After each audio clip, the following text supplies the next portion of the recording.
Assalamualaikum warahmatullahi wabarakatuh. Hello sahabat Lazan Tuful, welcome back to my channel. Pada video kali ini kita akan membahas tips mudah belajar ujaran. Baiklah teman-teman, kita langsung saja, tapi sebelum itu kita intro terlebih dahulu.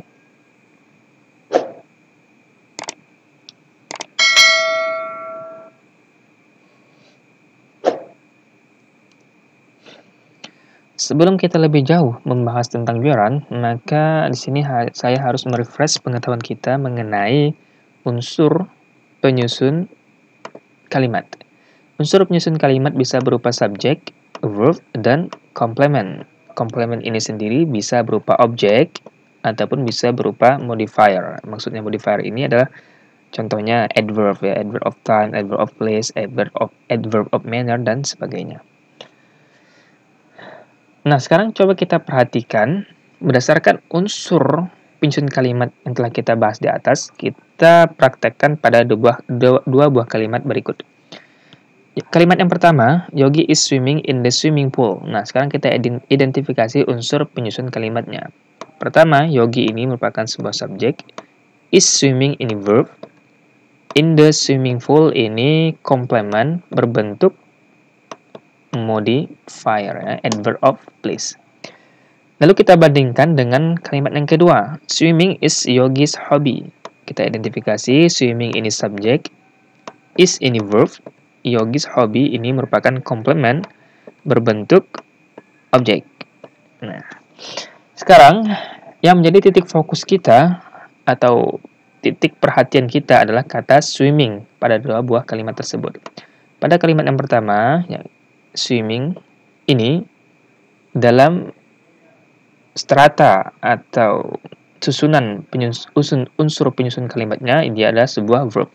Sedangkan dalam kalimat yang kedua, swimming ini merupakan sebuah subjek. Sama-sama merupakan kata swimming, tapi dalam susunan penyusun kalimat mereka itu sangat jauh berbeda ya. Kalimat pertama ini merupakan sebuah verb, beda jauh sekali dengan kalimat yang kedua yang dia itu merupakan sebuah subjek. Dan perlu teman-teman ingat, subjek ini bisa terbentuk dari sebuah noun. Ya, beda dengan verb ya. Kita lanjut. Nah, sebelum kita bahas definisinya, sekarang coba kita identifikasi dua buah kalimat berikut. Yogi enjoys swimming in the beach. Kita identifikasi Yogi ini subjek, enjoys ini verb, dan swimming ini komplement berbentuk objek. In the beach ini juga komplement berbentuk modifier, lebih khususnya adalah adverb of place. Kalimat yang kedua, kita bandingkan Yogi enjoys egg for breakfast. Kita identifikasi Yogi ini subjek, enjoys ini verb, egg ini komplement berbentuk objek, for breakfast ini modifier ya, pendukung dari egg itu. Nah, perhatikan teman-teman, yang harus kita perhatikan adalah komplementnya, yakni swimming, dan kalimat yang kedua yakni egg.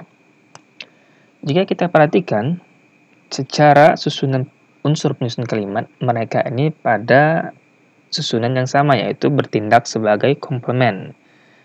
Lebih tepatnya, mereka ini adalah sebuah objek dari verb sebelumnya, yaitu enjoy. Nah, jika teman-teman perhatikan, ya kita mungkin mengenai kalimat kedua ini, ya kita sama-sama sepakat ya, dia itu merupakan sebuah objek, jelas, karena dia itu sebuah noun. Namun, pada kalimat yang kedua, swimming ini, jika kita perhatikan secara sekilas, dia ini terlihat seperti sebuah verb ya, verb ing, swim plus ing ya. Namun, dalam hal ini, karena dia ini bertindak sebuah komplement atau objek, yang mana unsur pembentuk objek itu adalah sebuah noun, sama halnya seperti age, dia ini noun, maka inilah yang disebut dengan gerund. Yang awalnya dia itu verb plus ing, sebuah action verb plus ing, namun karena dia ingin kita buat sebagai gerund, maka statusnya berubah menjadi noun. Sekarang kita perhatikan penjelasan di bawah ini. Swimming as well as age has the same rule, yakni is the object of the verb enjoy. Jadi kata swimming dan age ini, ya seperti penjelasan saya sebelumnya, mereka ini adalah sebuah objek dari verb enjoy. Since the word age is noun, karena the word age ini merupakan sebuah noun, maka swimming yang dia ini sebut gerund juga berfungsi sebagai sebuah noun. Nah, itulah inti dari materi kita pada hari ini mengenai tentang gerund. Gerund ini adalah sebuah verb ing yang asalnya itu action verb ditambah ing, lalu fungsinya dalam sebuah kalimat itu dia bertindak sebagai noun. Nah, karena dia noun, maka dia bisa berbentuk subjek maupun bisa dibentuk sebagai objek. Gerund adalah suatu kata yang dibentuk dari action verb. Nah, ingat teman-teman, verb ini terdiri dari 3, ada action verb, linking verb, dan auxiliary verb. Nah, gerund ini hanya bisa dibentuk dari action verb, tidak bisa dibentuk dari linking verb, apalagi modals atau auxiliary verb. Dengan ditambahkan suffix atau akhiran ing, dan setelah dia verb ing, action verb ing, maka fungsinya sebagai noun atau kata benda. Perhatikan contoh berikut. Kita di sini punya do plus ing, in action verb do plus ing menjadi doing. Nah, ketika kita ingin berbicara tentang gerund, maka kita ubah dia ke bentuk noun, nanti bisa berfungsi sebagai subjek ataupun objek dalam kalimat. Di sini kita punya action verb go plus ing menjadi going, eat plus ing menjadi eating, dan drink plus ing menjadi drinking. If a sentence begins with verb ing, yakni gerund, the verb must be singular. Nah, ini yang harus kita perhatikan. Karena gerund ini masih termasuk dalam ruang lingkup subject-verb agreement. Nah, ketika sebuah kalimat dimulai atau dibuka dengan sebuah gerund atau verb ing, maka verb yang mengikuti gerund tersebut harus berbentuk singular. Nah, ini sudah menjadi aturan baku. Tidak pernah ditemukan jika gerund diikuti oleh verb yang berbentuk plural. Nah, jika kita temukan dalam tes TOEFL seperti demikian halnya, maka disitulah letak errornya.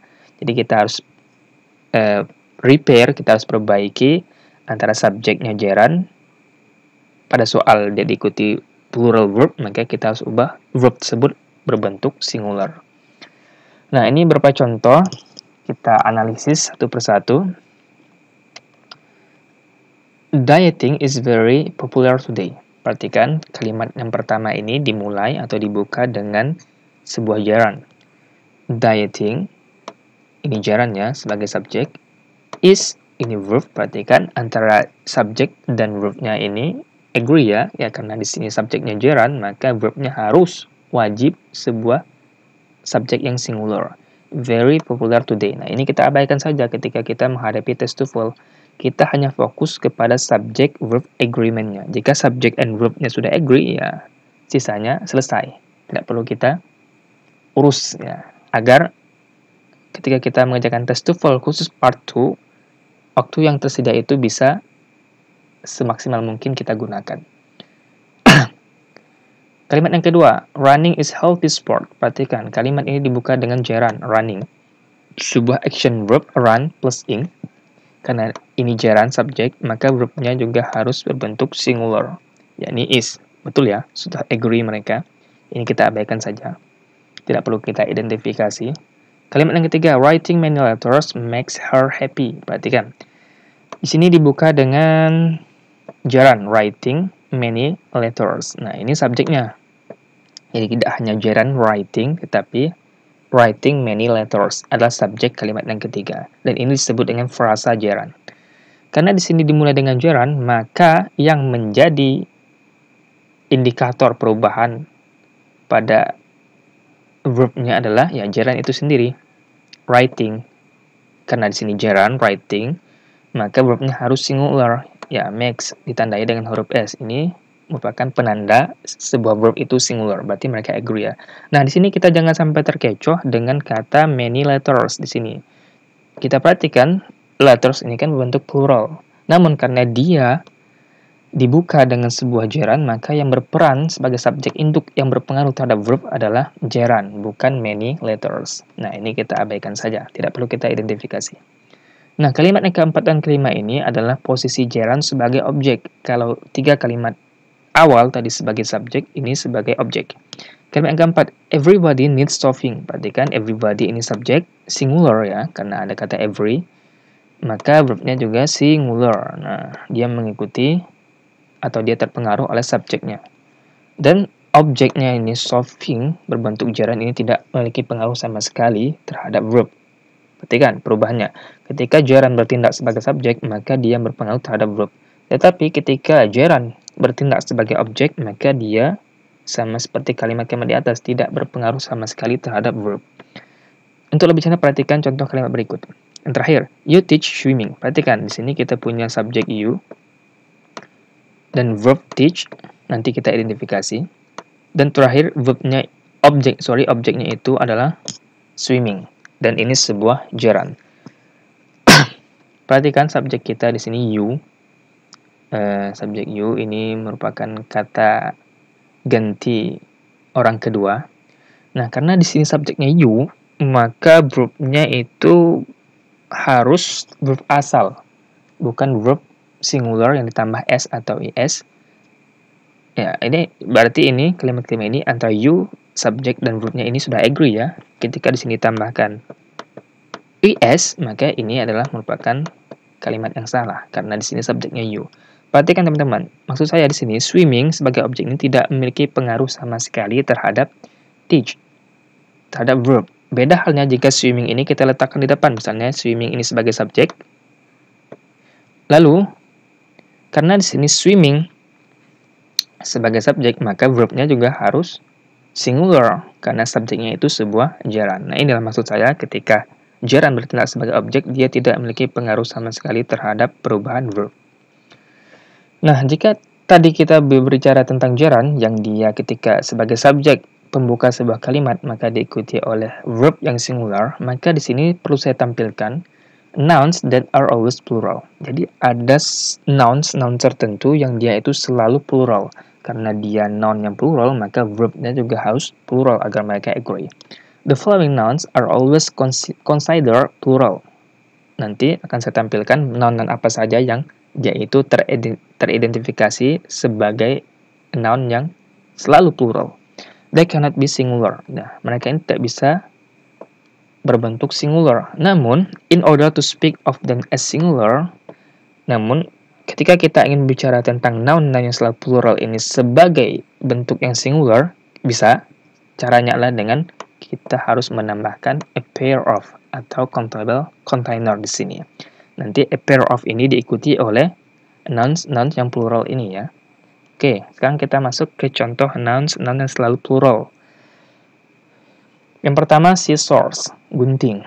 Kedua trousers, nah dapat teman-teman lihat pada gambar.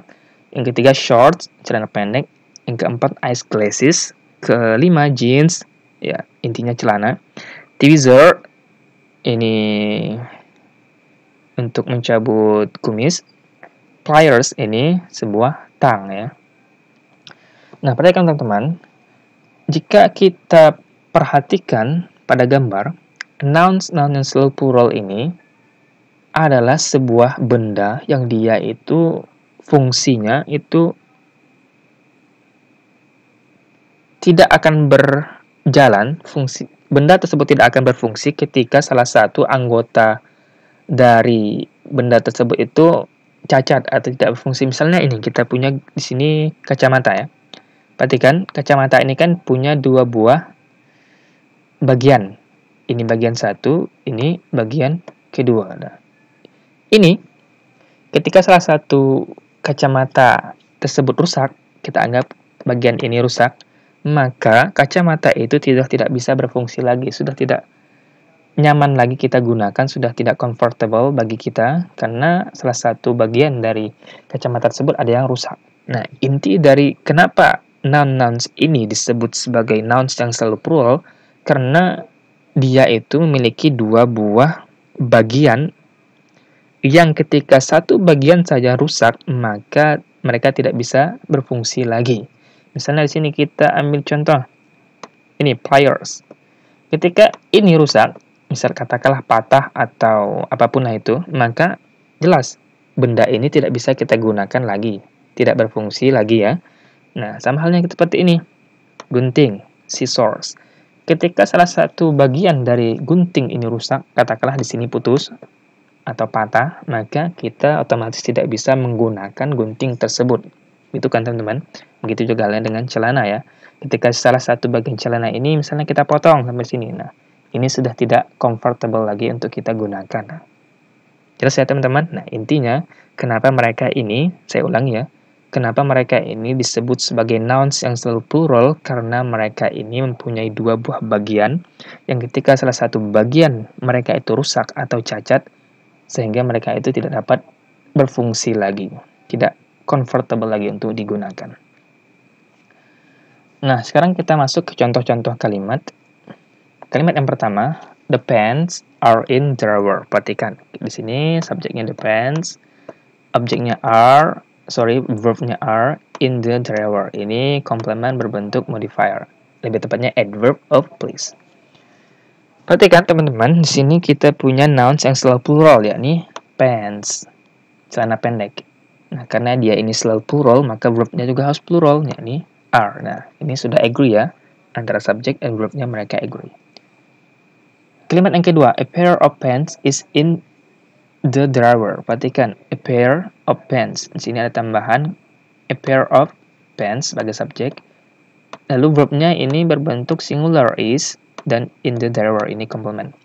Perhatikan, ketika kata pants ini ditambahi atau dibubuhi dengan a pair of, ya teman-teman masih ingat ya pada slide sebelumnya sudah saya jelaskan bahwa walaupun ini dasarnya mereka adalah plural, nouns yang plural, maka kita juga boleh atau bisa membuat ketika ingin mengucapkan atau menggunakan mereka dalam bentuk singular, syaratnya harus menggunakan a pair of, baru diikuti oleh nouns plural tersebut. Nah, ketika diawali dengan a pair of, maka ini penanda mereka itu adalah singular, maka verbnya juga harus singular. Nah, ini betul ya, is, verbnya ini is, jadi mereka sudah agree. Jadi kita jangan terkecoh lagi terhadap kata pants tersebut. Kalimat yang ketiga, the scissors are dull. Perhatikan, the scissors ini subjek, are ini verb, dull ini complement. Perhatikan teman-teman, di sini tidak ada a pair of di dalamnya, atau this pair of, atau that pair of, tetapi hanya di sini scissors ya. Nah, kalau begini berarti mereka itu adalah bentuk dasar, yang mereka itu adalah sebuah plural nouns. Karena di sini plural, maka verbnya juga harus plural. Nah, ini are plural, berarti mereka sudah agree. Perhatikan kalimat terakhir, this pair of scissors is dull. Perhatikan, di sini ada tambahan this pair of scissors. Ini sebagai subjek, verbnya ini singular verb is, lalu diikuti oleh komplement dull.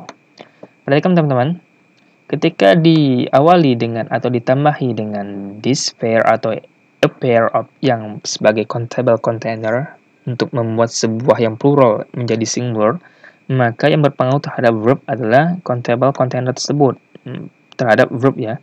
Maka verbnya di sini berbentuk singular yakni is. Jadi kita jangan terkecoh lagi terhadap kata scissors pada kalimat tersebut. Okay, thank you for your watching. Thank you for your attention. See you to the next video. Bye bye.